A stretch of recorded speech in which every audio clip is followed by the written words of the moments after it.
Hi friends, and welcome to Starry Hilder's off-grid homestead. There it is, the little off-grid homestead.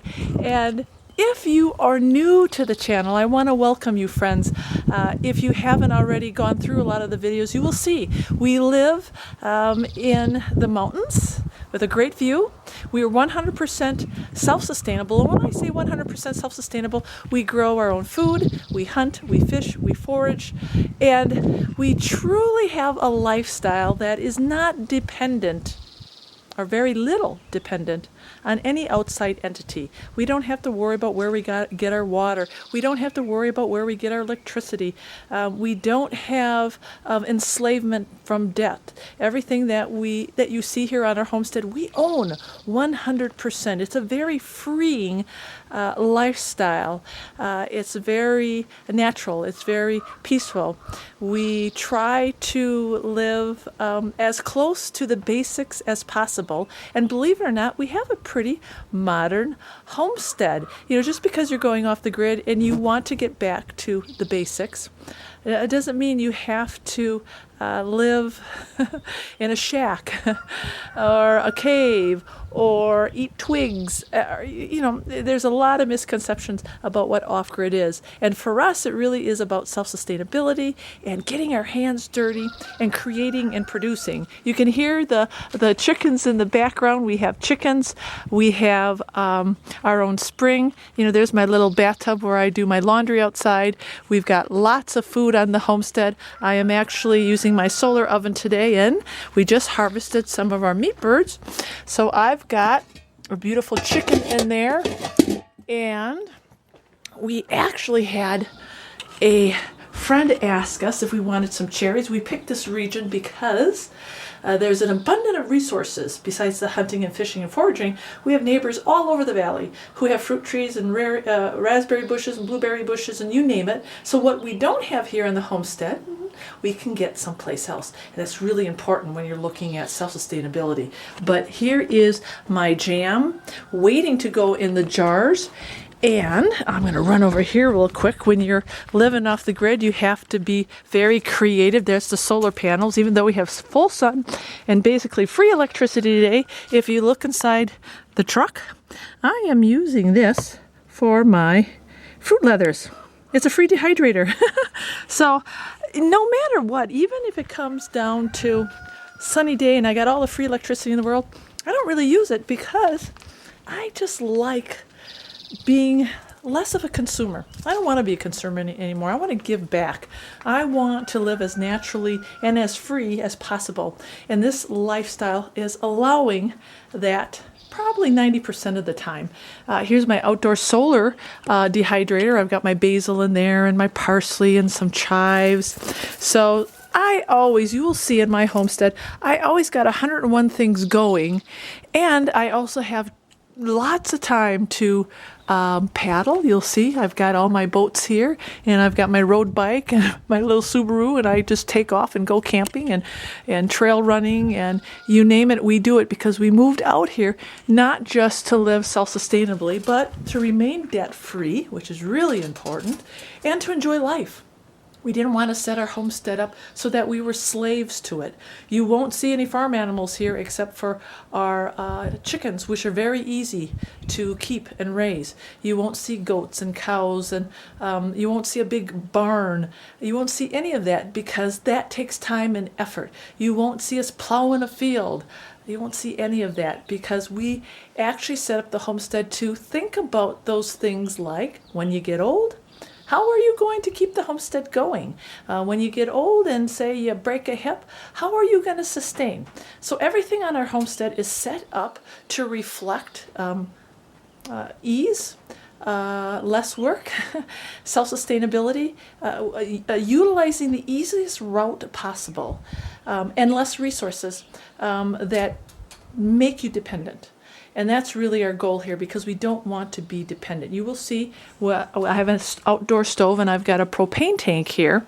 And propane is right now easily accessible, so we do use it. It's cheap. We buy smaller cylinders because we can bring them onto our homestead. But what you won't see here is like a really big, large propane tank. And we chose not to do that just because we didn't want the truck coming up here. And it's a large purchase of money that you gotta lay out. But propane is a good idea.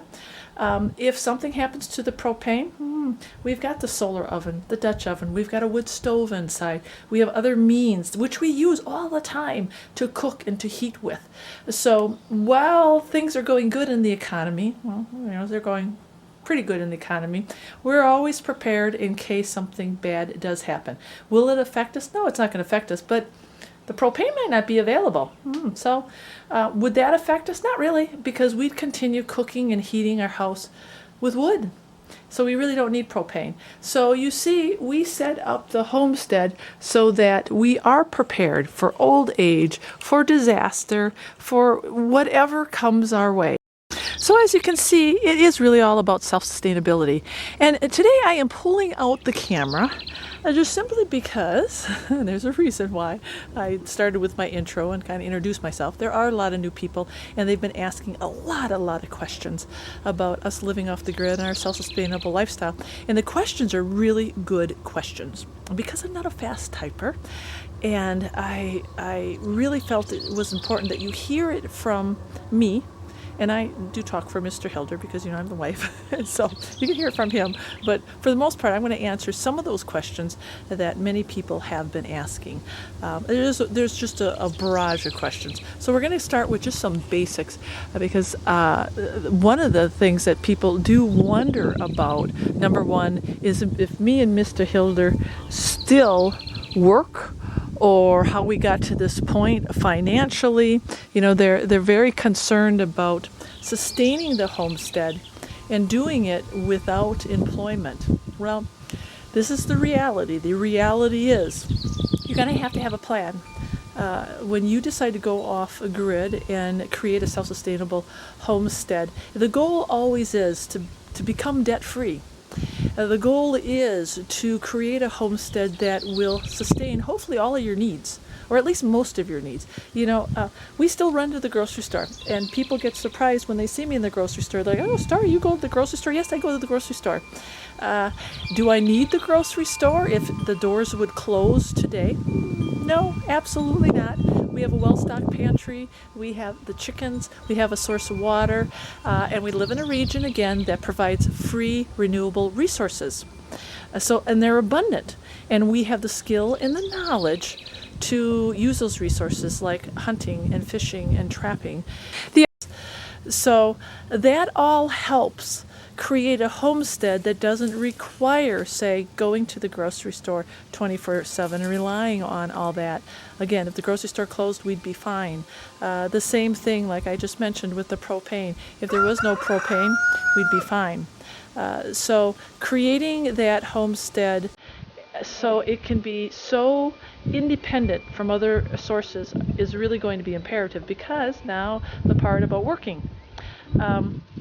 Do you need a job? Well, the bottom line is the world is run with money. Yes, I know it's fiat currency, but you can't get away from it. You need money for things like gas, to do fun things. I need a new camera for YouTube. I gotta have some money for that. Mr. Hilder needs a new pair of running shoes. We need money for that. So you can set yourself up self-sustainably, so you have very, very little bills and hopefully no debt, and you got to look in the future to create that. But then you still need a little bit of income to keep going, and you don't need a lot, and everybody's going to be a little bit different on how much income they require. For us, we don't require a lot, but Starry, I like going to Goodwill and picking up stuff. We need fencing, say, for the chickens. We'd like to have the funds to do that. If we need a new plow for the homestead, which we bought just this winter, we made an investment and bought a plow. If I need a canner. So yes, employment, just because you go off grid doesn't mean you're not going to be working. So I maintain a job. I am a registered nurse and I love my job. I've got a very blessed place where I work in the hospital.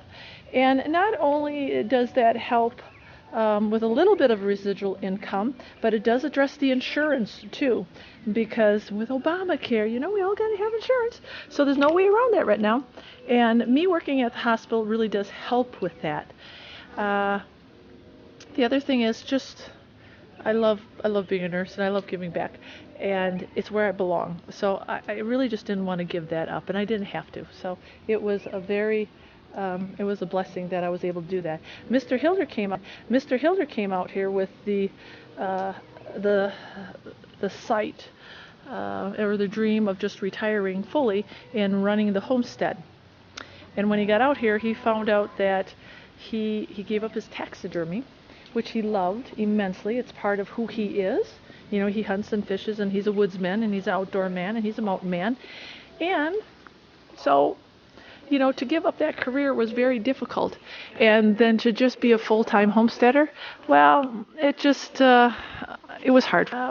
He's just finding out that he likes the homesteading. He loves living here, but he's not really a carpenter, and he's not one of those type of guys. So for him to get his hands dirty back in taxidermy again, so you may find yourself in your journey that if you decide to go off grid and become more self-sustainable, at least a part-time job is going to be reality.